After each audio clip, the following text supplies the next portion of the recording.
పిఠాపురం గడ్డ పవన్ కళ్యాణ్ అడ్డా 3 రోజుల పర్యటన కోసం జనసేనాని వస్తుంటే నియోజకవర్గం మొత్తం జనసంద్రం అయ్యింది.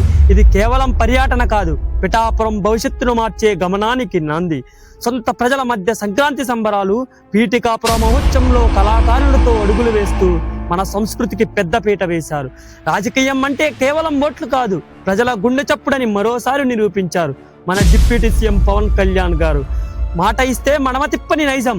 188 కోట్లతో అభివృద్ధి పనుల జాతర మొదలైంది.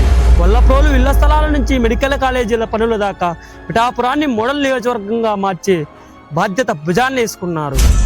సంక్రాంతి అంటే కోడి పందాలే వినోదం కాదు, పేదవాడి ఇంట్లో పాడి పంటల ఆనందం. మార్పు అంటే కాగితాల మీద కాదు, క్షేత్రస్థాయిలో కనబడే అభివృద్ధి. ఇదే పవన్ కళ్యాణ్ విజన్, ఇదే జనసేన మార్క్ పాలన.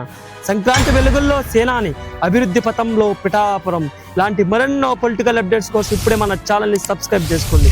మీ పొలిటికల్ సత్య. జై హింద్.